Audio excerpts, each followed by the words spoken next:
কুড়িগ্রামের গাড়িতে নাই গেট থেকে ঢুকতেছি, একটা সুন্দর নতুন চকচকে দাড়ি, মাথায় টুপি, নতুন জামা গায়ে। ছেলেটা দৌড়ে এসে, তখন ইস্তেমা ছিল গরমের সময়, এবার হয়েছে ঠান্ডার সময়। ছেলেটা জড়াই ধরে বলে, হুজুর। আমি জড়াই ধরছেন কেন? আপনার পরিচয় নেই, এইভাবে মানুষকে ধরে নাকি? যুবক আমার দিকে তাকাই বলে, হুজুর এই যে টুপি দেখেন এইটা আপনার অবদান, এই যে জামা দেখেন এইটা আপনার অবদান, হুজুর এই যে দাড়ি দেখেন আপনার অবদান। আমি বলি এইটা বলা উচিত না, আসলে কি ব্যাপার বলো, এই ভিড়ের মধ্যে তুমি আমাকে ধরলা কেন? হুজুর 1 মিনিটে শেষ করিয়ে দেব। আমি বলে বলো। হুজুর গত বছর বলতেছে তার আগের বারও ইস্তেমায় গেছি।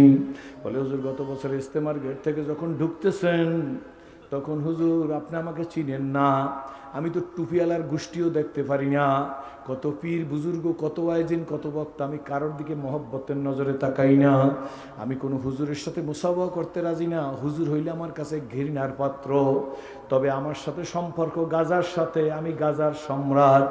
আমি বল তাড়াতাড়ি বলো। ওই যে হুজুর ঝুপড়িটা দেখেন, ওই ঝুপড়ির কিনারে বসে আমি, আপনি যখন গেট থেকে ঢোকেন তার 3 মিনিট আগে আচ্ছা মতো গাজা খাইয়া আসছি। আল্লাহু আকবার।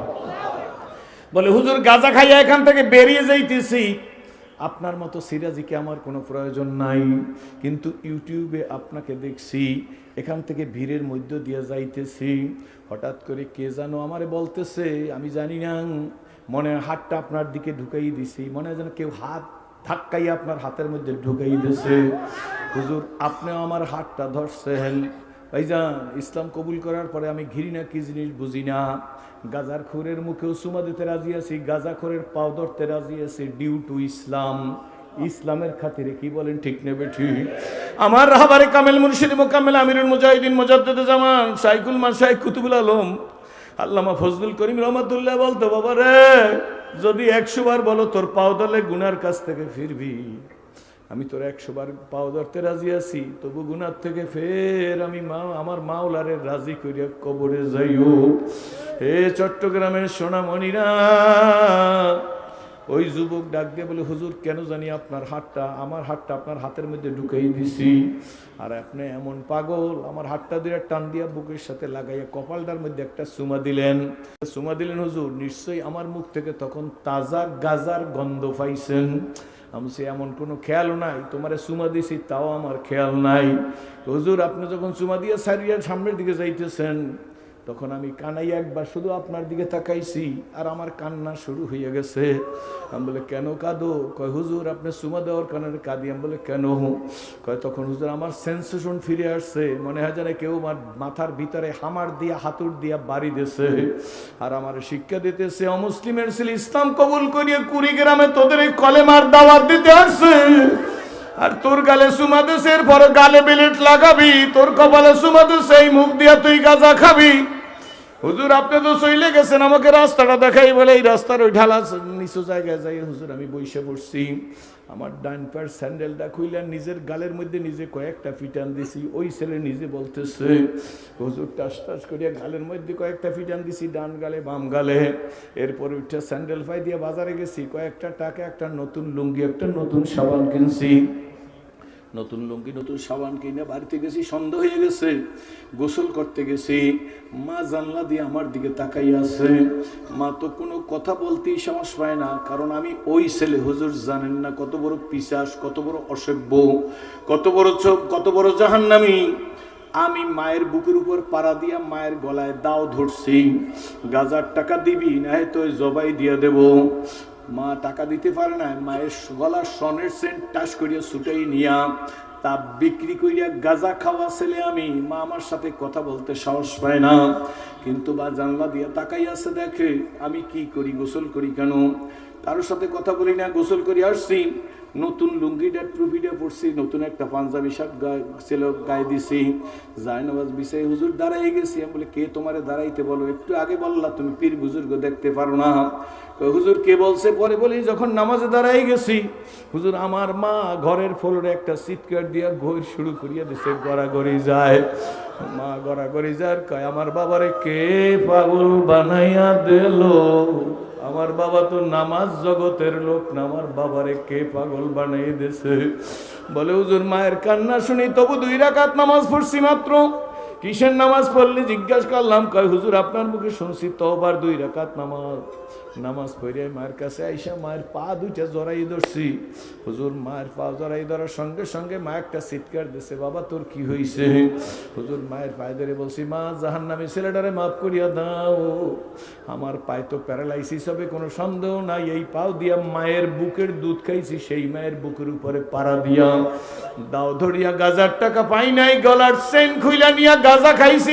নেশা করে রাখ, একটু চিন্তা করিয়া দেখ, তুই জিনিসের মধ্যে খুঁজছো শান্তি, আল্লাহর কসম পাবি না। ইঞ্জেকশন নিয়ে ঘুমাও, শান্তি পাবি না। ইঞ্জেকশন নিয়ে ঘুমেরে ঘুম বলে না, অচেতন বলে, কি বলেন ঠিক নেবে ঠিক? শান্তি যদি পাইতে চাও, আল্লাহর কসম, আল্লাহর কসম, আল্লাহর কসম, আমি সিরাজি কোরআন শরীফ হাতে নিয়ে বলতে পারি, যেদিন ইসলাম কবুল করি আমার মালিকের একটা সেজদা দিছি, একটা সেজদার মধ্যে আমার মালিক আমার আল্লাহ আমার মতো সিরাজিরে যে শান্তি দান করছে, আব্বু এই বাংলার প্রেসিডেন্ট বানাইলো, সেই শান্তি পাওয়া কোনোদিন সম্ভব না। বাবারে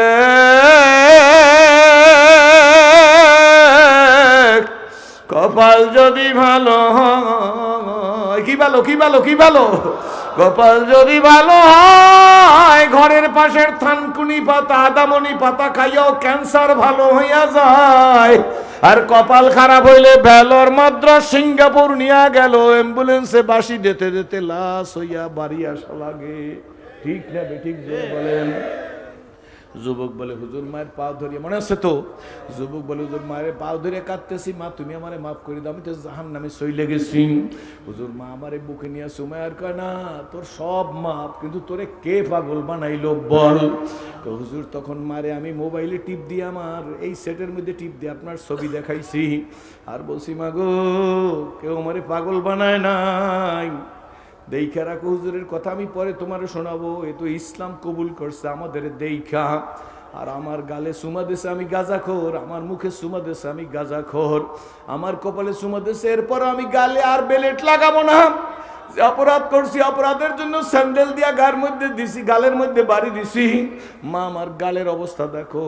হুজুর মা গালের মধ্যে হাত দিয়া দেখে গাল ফুলে গেছে, কই কি করছো? কয় মা স্যান্ডেল দিয়া ফিটান দিছি।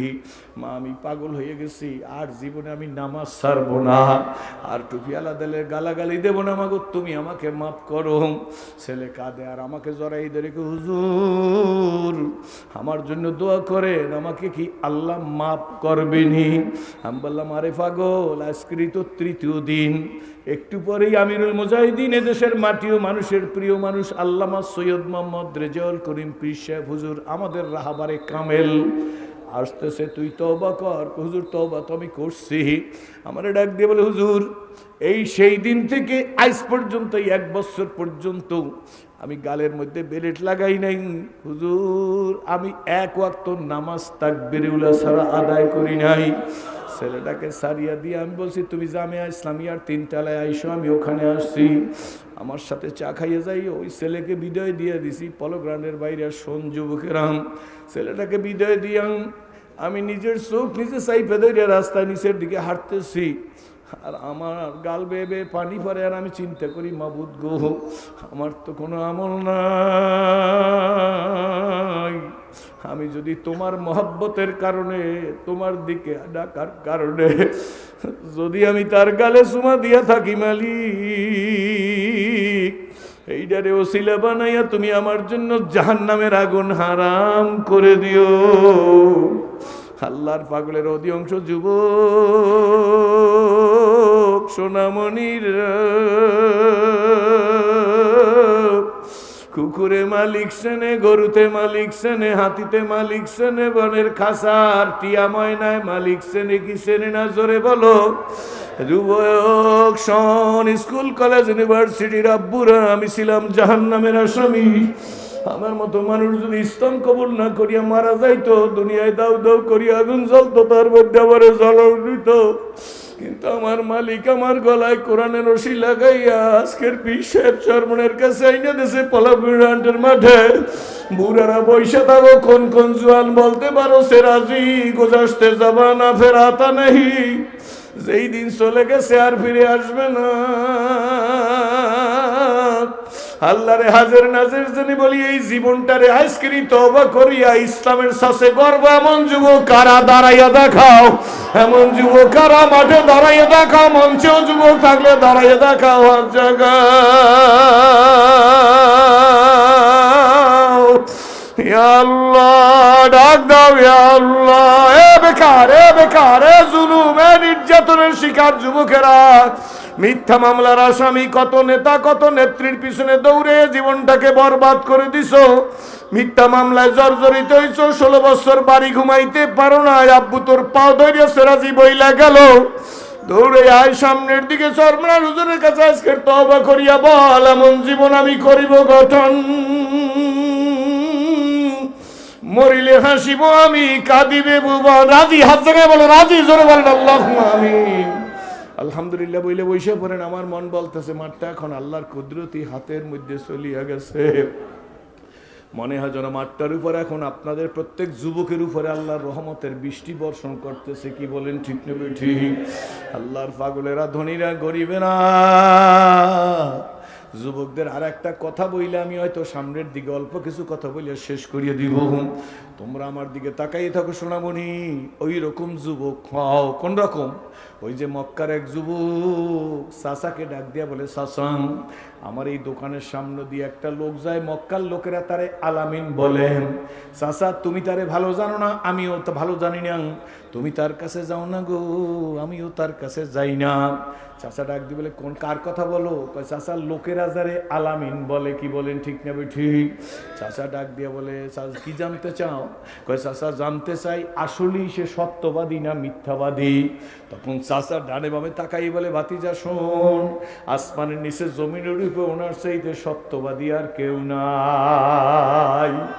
অনেক সংক্ষেপ করে বলতেছি। কিছুদিন পর চাচাকে আবার ভাতিজা ডাক দেয়া বলে, চাচু সেদিনকার যারে সত্যবাদী বলছো, সেদিনকার যারে সত্যবাদী বলছো, আজকের তার ব্যাপারে জিজ্ঞেস করি, লোকেরা তারে নবী বলে, তিনি কি সত্যই নবী কিনা? সত্য নবী না মিথ্যা নবী? ডাক দিয়া বলে, সে যে সত্য নবী লা শাক্কা ফি, এর মধ্যে কোনো সন্দেহ নাই। তখন ভাতিজা চাচার হাত ধরিয়া বলে, চাচা তোমার আমার দিকে তাকান। চাচার হাত ধরিয়া ডাক দিয়া বলে, চাচা সেদিনকার তুমি বলছিল সত্যবাদী, আজকের তুমি বলছো সত্য নবী।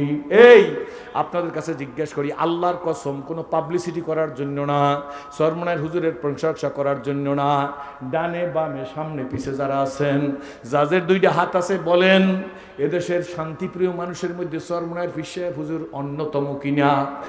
একটু হাত জায়গায় দেখান, হাত জায়গায় দেখান। সুধী মন্ডলী একটু হাত জায়গায় দেখান, হাত সোজা করে দেখো। বাস করি না, আমার কবরে আমি যাব, আপনাদের কবরে আপনারা যাবেন, এখনো সময় আছে। যুবক ডাক দিয়ে বলতেছে, ওই যে যুবকের কথা বলতেছি মনে আসেনি? যুবক চাচার হাত ধরিয়ে বলে, চাচু হাত ধরিয়ে বলে, চাচা তুমি সেদিন সত্যবাদী বলছো আর আজকের সত্য নবী বলছো, বলো গো চাচাজি, বলো না বলো, এই সত্যবাদী সত্য নবীর কাছে তুমি কলেমা পড়বানি? চাচা ডাক দিয়ে বলে, বাতিজা বুঝবি না, বয়স হয় নাই। কি বুঝবো না? কয় বাতিজা সঙ্গ, সত্যবাদী বটে, সত্য নবী বটে, কিন্তু শোন, আমি যদি কলেমা পড়ি আমার নেতৃত্ব থাকবে না। কি থাকবে না? জোরে বলেন, কি থাকবে না? জোরে কোন? নেতৃত্বর কারণেই তো মৌলবীর গোষ্ঠীর গালি দিছো। কি বলেন ঠিক না ঠিক? নেতৃত্ব টিকায় রাখার জন্য তো তোমরা আলেম ওলামার পিছনে লাগছো। বাংলাদেশের নিয়ম, গরু চোরের ফাঁসি দিছো, মার্ডার কেসের আসামি রাস্তায় ঘুরে বেড়াইছো। কথা কি বুঝাইতে পারছি আমি? বাংলাদেশে গরু চোরের ফাঁসি দিয়ে দিছো, নির্যাতিত নিপীড়িত করছো, কিন্তু ভাইজান ইশারায় বইলা গেলাম মার্ডার কেসের আসামি রাস্তায় ঘুরিয়ে বেড়াইছেন। ঠিক না বেঠিক? জোরে কোন? কেতাব পড়ো, কোরআন পড়ো, পড়ো আমার লেখা, দুই নয়নে যায় না দেখা, এই কপালের লেখা। কি বলেন ঠিক না বেঠিক? কপালের লেখা কিন্তু দেখা যায় না। যুবক ডাক দিয়ে বলে, চাচু নেতৃত্বের জন্যই কি তুমি কলেমা পড়বা না? কয় জি। ডাক দিয়ে বলে, চাচা আমার মনে আশা ছিল তুমি হাতটা আগে দিবে ওই সত্য নবীর কাছে যারে তুমি সত্য নবী বলছো। আল্লাহু আকবার। এরপরের হাতটা আমি দিব গো চাচা ডাক দিয়ে বলে ভাতিজা এটা আমার দ্বারা সম্ভব না। ভাতিজা ডাক দিয়ে বলে চাচু তোমার দ্বারা যদি সম্ভব না হয় গো, ডিটারমাইন্ড, প্রতিজ্ঞাবদ্ধ, অঙ্গীকারবদ্ধ, আমি কিন্তু কলেমা পড়িয়া মুসলমান হইয়া গেলাম।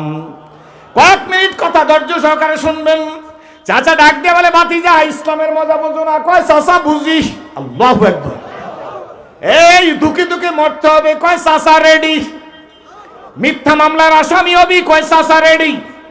বিনা অপরাধে ফাঁসি দিয়া দেবো? কয় রেডি। দিনাই মনে হয়, দিনাই মনে হয়, দিনাই মনে হয়, ঠিক নেবে ঠিক জোরে খন, দেনাই মনে হয়। বিনা অপরাধে ফাঁসির কাস্টে ঝুলবি? কয় চাচা রাজি। জেল খাটবি? রাজি।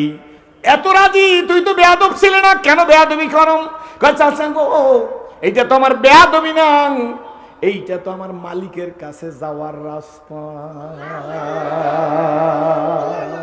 চাচা ডাক দিয়ে বলে বেশি বুঝে ফালাইছুম, যদি সত্যি তাই হয় আমার গোডাউনের চাবি দে। আল্লাহু আকবার। এ মুসলিম নেভার ব্রেক হিজ ওয়ার্ড। একজন মুসলমান তার ওয়াদার খেলাফ করে না। যুবক সাবির গাঠটি, এত বড় ঘটনা একটু করে বললাম, গাঠটি চাচার কাছে দিয়ে দিছেন। ডাক দিয়ে কয় চাচা গো যাই। কয় কই যাও? কয় চাচা গো যারে ভালোবাসি তার কাছে যাই। ও নবীর আশিকেরা দিশে হারা, বলো ও নবীর আশিকেরা দিশে হারা, মরণের ভয় করে না, প্রেম তো মরে না। প্রেম করেছেন মুসা নবী গো, তুর পাহাড়ে গেছেন চলিও, খোদা নূরে পাহাড় জ্বলে, খোদা নূরে পাহাড় জ্বলে, খোদা নূরে পাহাড় জ্বলে, মুসা কিন্তু জ্বলে না। বলো খোদা নূরে। আমার আল্লাহ বলেন জোরে, আমার আল্লাহ বলেন, বলেন আমার আল্লাহ বলেন আফালা ইয়ালামু ইযা বুশিরা মা ফিল কুবুর ওয়া হুসিলা মা ফিস সুদূর ইন্না রাব্বাহুম বিহিম ইয়াওমা ইযিল লাখাবীর। কার কথা জোরে বলেন, কার কথা? এ ভাতিজা কই যাও গো? কয় চাচা যারে ভালোবাসি তার কাছে যাই। কয়েক মিনিট। ভাতিজা দাঁড়া, রেডি আছেন তো যুবকরা? স্কুল কলেজের ভাইরা রেডি আছেন তো? যদি ইসলামের কথা বলতে গিয়া, নবীর বিরুদ্ধে যারা কথা বলে তাদেরকে প্রতিহত করতে গিয়া, কোরআনের বিরুদ্ধে যারা কথা বলবে তাদেরকে প্রতিহত করতে দিয়া জীবন দিতে হয় কারা রাজি? জীবন দিতে হয় কারা রাজি? জীবন দিতে হয় কারা রাজি? জীবন দিতে হয় কারা রাজি? দাঁড়াই দেখো, দাঁড়াই দেখো। এই বাংলার জমিনে নবী বিরোধী, কোরআন বিরোধী, ইসলাম বিরোধী, পীর বিরোধী, ইসলামী আন্দোলন বিরোধী, একামতে দিন বিরোধী কোনো কথা বাংলার মানুষ আর সইবে না, সইতে দেওয়া হবে না, হবে না, হবে না।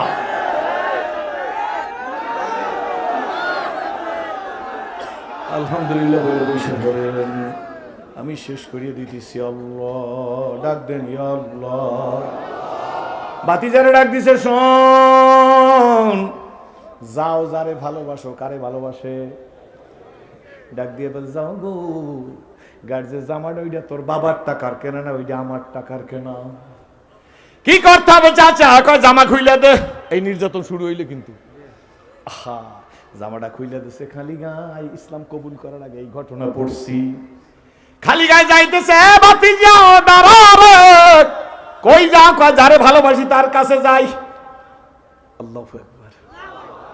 ডাক দিয়ে কয় পরনের লুঙ্গিটা তোর বাবার টাকার কেনা না। ও চাচা গো, লুঙ্গিকে খুলে দিতে হবে নাকি? মাস্ট দিবি তো দিবি। দুকে দুকে মারবো না, খাওয়াইয়া মারবো, আটকাইয়া মারবো, দুকে দুকে মারবো। কয় চাচা সব ব্যাপারে রেডি। ওয়াল্লাযীনা আমানু আশাদ্দু হুব্বান লিল্লাহ। ঈমানদার লোকেরা আমি আল্লাহকে সবচেয়ে বেশি ভালোবাসে। পরনের লুঙ্গিটা খুইলা দিয়া লজ্জায় এই যুবক, মা মুসলিম, বাবা তো নাই দুনিয়ায়, মায়ের ঘরের কাছে গিয়ে ডাক দিছে, আম্মু মা পিছনের দিকে তাকাইয়া দেখে ল্যাংটা ছেলে লজ্জাস্থান হাত দিয়ে চাইপে ধরছে। ছেলে রে, তোমার এই দুরবস্থা কেন? ছেলে ডাক দিয়ে বলে, মা গো, আল্লাহর নবীকে ভালোবাসছি। মা ডাক দিয়ে বলে, ছেলে, নবীকে ভালোবাসলে দুরবস্থা আসলে কে ঠেকাইবে? না মা, আমি ঠেকাইতেবার জন্য আসি নাই। আসছো কেন? একটু কাপড় দাও, লজ্জা নিবারণ করব। মা বলে, আমার কাছে বাড়তি কাপড় নাই, বিরক্ত করিও না, ওই একটা কম্বলের টুকরা আছে, কম্বলের টুকরা যদি হয় নিয়ে যাও। আব্দুল উজ্জা কম্বলের টুকরাটা পেঁচাইয়া দেখে কোনো মতে সতর ঢাকা যায়, কিন্তু বসলে আবার সামনে দিয়া ফাঁকা হইয়া যায়। একটা দৌড় দিয়ে খেজুর গাছের গোড়ায় গেছে, শুকনা পাতা দিয়ে বোতাম বানাইতেছে, সেলাই করতেছে, আর চোখ দিয়ে বাড়ি করতেছে, কোটি কোটি টাকার মালিক। এসে মাকে বলে, মা যাই। মা ছেলের দিকে তাকায় না, ডেকে বলে, কই যাও? কয়, মা গো, যারে ভালোবাসি গো তার কাছে যাই। কয়দিনই গেছে, কেমনে গেছে, কি খেয়েছে, কোথায় ঘুমাইছেন? মসজিদের নববীর কাছে গিয়ে বসা। কখন রহমতের রসুল বের হইয়া আসেন, সময় মতো আল্লাহ নবী বের হইয়া আসছে। দাঁড়াইয়া কুচকাইয়া, জানি সতর দেখা যায় না, দাঁড়াইয়া গেছে। আল্লাহ নবী তার দিকে তাকাইয়া জিজ্ঞেস করে, মান আনতা, তুমি কেডা? ডাক দিয়ে বলে, হুজুর আমি অমুক। তোমার তো এই অবস্থা থাকার কথা না, তুমি তো ধনী মক্কার, তুমি তোমার চাচার ডিপার্টমেন্টাল স্টোরসের ম্যানেজার, তুমি তো বিলাস বৈভবে দিন কাটাইতেছিলাম। যুবক কাঁদে আর বলে, নবী গো, আমি আপনাকে ভালোবাসি। আল্লাহ নবী বলে, তাই কি হয়েছে? আপনাকে ভালোবাসার কারণে পরলের লুঙ্গিও খুলে রেখে দিয়েছে চাচা। রেডি আছেন? থাকবেন জোরে বড় যুবকেরা, থাকবা স্কুল কলেজ ইউনিভার্সিটি, ব্যবসায়ী ভাইরা, রিক্সাওয়ালা, থাকবা সোনামণি, থাকবা হাত জায়গায় বলো, হাত জায়গায় বলো, আল্লাহ তুমি কবুল করো। আমার তো বলে আজকের দোয়া কবুল হইয়া যাইবে। শায়েক যে দোয়া করবে, ভিসা হুজুর যে দোয়া করবে, মাঠটা মনে হয় মালিকের কুদরতি হাতের তালুর মধ্যে উঠে গেছে। হারে জীবন, আল্লাহ নবী চোখের পানি দেখেই যুবকের নবীও কেঁদে ফেলছে। ডাক দিয়ে বলে, এখন থেকে আর তুই আব্দুল উজ্জা নাই, আজ থেকে আমি বললাম তুই আমার আব্দুল্লাহ। এই আব্দুল্লাহকে সাহাবে সুপার সাহাবীদের ডাক দিয়ে বলেন, তাকে ইসলাম শিখাও, ইমান শিখাও, কোরআন শিখাও। তাকে ইসলাম কোরআন অল্প দিনের মধ্যে শিখাইছে, কিন্তু তার দিলের হালত এমন, ঘুমাইয়া গেছে সবাই আসাবে সুফাই। যুবক ঘুমের মধ্যে আলহাকুমুত তাকাসুর হাত্তা যুরতুমুল মাকাবির বলে চিৎকার দিয়ে উঠছে। কোন কোন সময় যুবক চিৎকার দিয়ে ওঠে, ইয়া আইয়ুহাল্লাযীনা আমানু লা তুলহিকুম আমওয়ালুকুম বলে চিল্লাই ওঠে। সাহাবীরা যায় নবীজির কাছে বলে, নবী গো, তার কারণে আমাদের ঘুম আর নষ্ট হয়। আল্লাহ নবী বলে, সে কি করে? কয়, ঘুমের মধ্যে কোরআনের আয়াত পড়ে আর চিল্লাই ওঠে। আল্লাহ নবী ডাক দিয়ে বলে, তোমরা কি তার হালত জানো? সে তো ইসলামের জন্য পরনের লুঙ্গিটা খুলে দিয়ে আসছে। আল্লাহ নবী কথা বলতে বলতে মদিনার মসজিদের সামনে দিয়ে জিহাদে যাইতেছে। আব্দুল্লাহ ঘুরে আইসা নবীজির সামনে আইসা বলে, নবী গো, আমিও জিহাদে যাব। আল্লাহ নবী বলে, কেন? কয়, নবী গো, আমার শহীদ হইতে মন চায়। পলগ্রান্ডের মানুষ, আমার হৃদয়ের মধ্যে এখন অহেদানিয়াতের তুফান এসে গেছে। আল্লাহু আকবার। খোদার কসম, শিরক মুক্ত জিন্দেগি যাপন করবা, ব্যক্তিমুখী না আল্লাহমুখী হব। কি বলেন, ঠিক তবে ঠিক? কোন ব্যক্তিমুখী না, কোন নেতামুখী না, কি মুখী, কি মুখী, কি মুখী।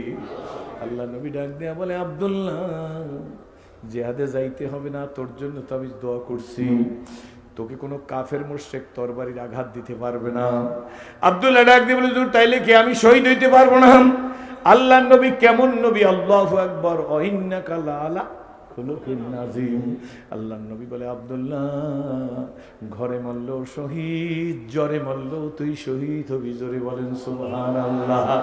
বন্ধুরা আমার, কথা শেষ প্রায়। আজ থেকে দীপ্ত শপথ গ্রহণ করব, যেদিন চলে গেছে আর এদিন আসবে না।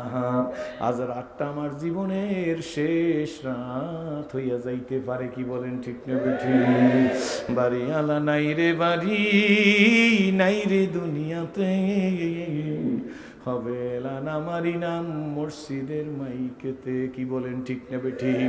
ওই ঘন্টায় বাড়ি পড়ার আগে ঘন্টার লক্ষ জনতার স্রোত, ওই ঘন্টাটায় বাড়ি ভরার আগে এমন জীবন আমি করিব গঠন, মরিলে হাসিব আমি কাঁদিবে ভুবন। এ যুবকরা, স্কুল কলেজ ইউনিভার্সিটির ছেলেরা, হযরত ওমর তো আরবের দস্যু বড় ছিল, কিন্তু নবীজির কাছে এসে চেঞ্জ নিজের জীবন কেমন পরিবর্তন করে দিয়েছে। আল্লাহ নবী ডাক দেখো, ওমর গো, তুমি যেই রাস্তায় যাও গো, ওই রাস্তায় শয়তান যায় না। ওমর, আমার পরে আর কেউ নবী হবে না। যদি আমি আমার নামি নবীর পরে আল্লাহ কাউকে নবী বানাইতো, লাকানা ওমর, ওমর তোমারে নবী বানাইতো। জোরে কোন সুবহানাল্লাহ। ভাইজান, সেই সুযোগ কিন্তু আইসা গেছে। আগামী দিন বাঁচবো এমন কোনো নিশ্চয়তা নাই। এই রাত বক্তার জন্য শেষ হইতে পারে, আপনার জন্য শেষ রাত হয়ে যাইতে পারে। কি বলেন ঠিক তবে ঠিক? আগামীকাল এমন সময় কারো কবরের বাস 10 ঘন্টা 12 ঘন্টা হয়ে যাইতে পারে। আজকের দুনিয়ার দিকে বাবা বিভিন্ন দিকে তাকাইলে নিজে সঠিক পথ বাবা সম্ভব না। এখন তো আমাদের নিজেদের মধ্যেও দ্বন্দ্ব বিদ্বন্দ্ব কত দেখা যায়, মারামারি। কি বলেন ঠিক নেবে ঠিক? একই মুসলমান মারামারি করে, এরা কিন্তু অশুভ সংকেত। কি বলেন? এই মুহূর্তে আল্লাহর ফজল ও কর্মের বিচার বিবেচনা অ্যানালাইসিস করিয়াম, যার ব্যক্তিগত জীবনে, যার পারিবারিক জীবনে, যার সামাজিক জীবনে, যার রাজনৈতিক জীবনে, যার অর্থনৈতিক জীবনে, যার সিরাতে, যার সুরাতে বর্তমানে মানুষের তো বাদ বিচার নাই। দাখিল পাশ পীরের কাছে যাইয়ে মুরিদ হয়। কি বলেন ঠিক নেবে ঠিক? দাখিল পাশ পীরে কি বুখারী শরীফ পড়তে পারে? তাফসীরে জালালাইনের এবারত পড়তে পারেনি। জোরে বলেন। কি হইল জাতির? কিন্তু মানুষ তো মানুষের মতো হইতে হইবে। কি বলেন ঠিক নেবে ঠিক? তুমি তো বাজারে বেগুন কিনতে যাইয়ে ঠগনায়, তুমি তো টমেটো কিনতে যাইয়ে ঠগনায়, তুমি তো কাপড় কিনতে যাইয়ে দেখছো এটা জাপানি কাপড় কিনা, তুমি তো শালটা কিনতে যাইয়ে দেখছো এটা কাশ্মীরি শাল কিনা। কি বলেন ঠিক নেবে ঠিক? তুমি কি দেখছো তোমার পীর তার পূর্ণাঙ্গ ইসলাম মানে কিনা? জোরে বলেন ঠিক নেবে ঠিক? তোমার পীর খালি ফু দে না, তোমার পীর একামতে দিনের কথাও বলেন। আমরা তো 2 ঘন্টা, কত পীর 2 ঘন্টা ওয়াজ করিয়া যায়, একটা কথা একামতে দিনের বলে না। কিন্তু জিজ্ঞেস করি, সরমনের পীর সাহেবের জীবনটাই তো একামতে দিনের জন্য বিলাই দিল। কি বলেন ঠিক নেবে ঠিক? কে মুরিদ রইল কে না রইল তাতে আমার কিছু আসে আর যায় না। এই 5 তারিখে বৈষম্য বিরোধী আন্দোলনে শাইখে সরমনে তার সিরে বলছে মারি না, বলছে কি বলে না? জোরে বলেন। ভালো কাজ না খারাপ কাজ? তাতে কি পীরগিরিতে ধস পড়ছে নাকি? জোরে বলেন।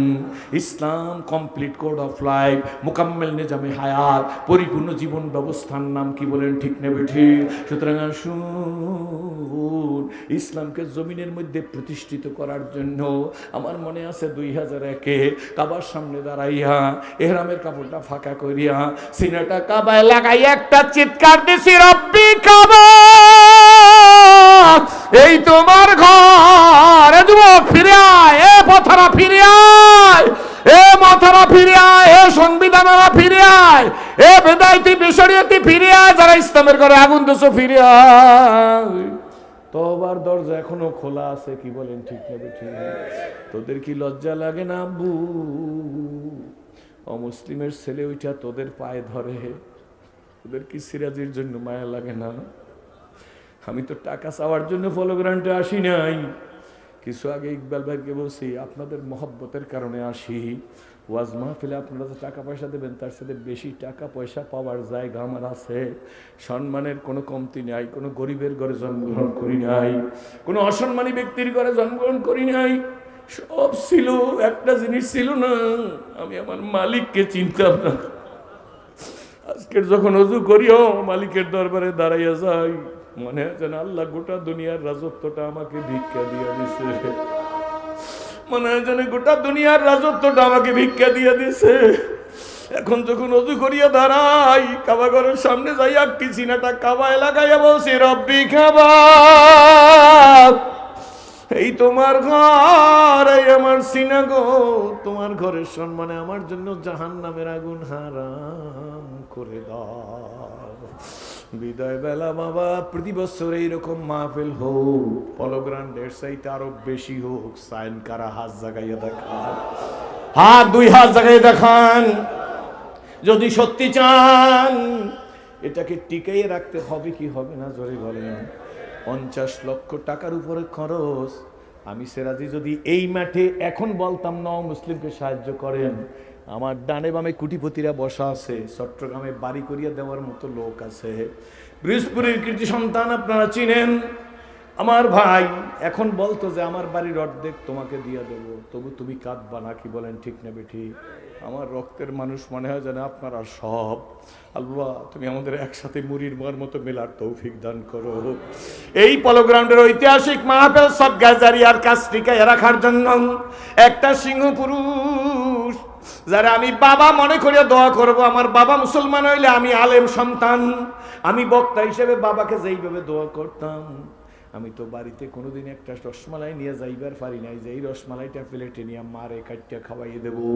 আমি গরিব না, আমিও জাকাত দেই, কিন্তু বাবা একটা শাল কিনা নিয়ে মায়ের গায়ে জড়াইয়ে দেওয়ার মতো তৌফিক আমার নাই। কেন নাই? আমার মা ইসলাম কবুল করে নাই, অমুসলিম থাকলেও আমি দিতাম, মা বাবা নাই। কিন্তু তোমাদেরকে বাবার মতো মনে করিয়ে দোয়া করবে। এই পলো গ্রাউন্ড ঐতিহাসিক মাঠ, এই মাঠে সদকা জারিয়ার কাজে জীবনের বড় একটা কাজ করার জন্য একজন সৈনিক প্রথম চাই যে বলবে সেরাজির কোথায়। মাঠটার মধ্যে এমন কোনো মানুষ নাই যার চোখের মধ্যে পানি নাই। আমি 1 লক্ষ টাকা দিয়ে এই সদকা জারিয়ার কাজে শরিক থাকবো। আমি প্রমিস ওয়াদা দিলাম, আমি তাকে আব্বুর মতো মনে করিয়া দোয়া করবো। এমন একটা মানুষ কে দাঁড়াইবে? আল্লাহ তুমি কবুল করো। 1 মিনিটের মধ্যে আমি বেশি কথা বলবো না। আল্লাহ তুমি কবুল করো, জোরে বলেন আল্লাহুম্মা আমিন। এত মানুষ নিয়ে দোয়া করাইতে পারবেন না। আল্লাহর একজন প্রেমিক পাগল আল্লাহ কে আছে, আমাকে বলবে হুজুর 1 লক্ষ টাকাই দিয়ে দেবো। আল্লাহ তুমি কবুল। আল্লাহ আলহাজ মিন্টু ভাই হাজি বিরিয়ানির মালিক, আল্লাহ 1 লক্ষ টাকা, জোরে বলেন আল্লাহুম্মা আমিন। মিন্টু ভাই আছে? মিন্টু ভাই কই? আমার কাছে আসেন। আল্লাহ তুমি কবুল করো, আল্লাহ তুমি কবুল, একটু আসতে দেন আমার কাছে, বলেন আল্লাহুম্মা আমিন। আল্লাহ যারা আমিন বলছে তাদেরকে হাজরা আসওয়াদে চুমা দেওয়ার তৌফিক দিয়ে দাও। আল্লাহ আমার মিন্টু ভাইকে যুগের ফজলুল করিম বানাইয়া কবর নিয়ে, জোরে বলেন আমিন। 1 লক্ষ টাকা বলছি, 1 লক্ষ টাকাই দিয়ে দেবে, জোরে বলেন আল্লাহুম্মা আমিন। মিন্টু ভাইয়ের আম্মা জীবিত আছে? জীবিত আছে, ক্যান্সার। আল্লাহ তুমি আজকের এই লক্ষ জনতার দোয়ার বদৌলতে আমার ভাইয়ের আম্মা আমার মা মনে করে দোয়া করলাম, আল্লাহ তুমি তাকে সুস্থতার নেয়ামত দান করো, জোরে করে আমিন। যত রোগী আছে সবাইকে সুস্থতা দান করো, জোরে করে আমিন। যাদের মুখ থেকে আমিন বলছে প্রত্যেকের ধনী বানিয়ে দাও, যে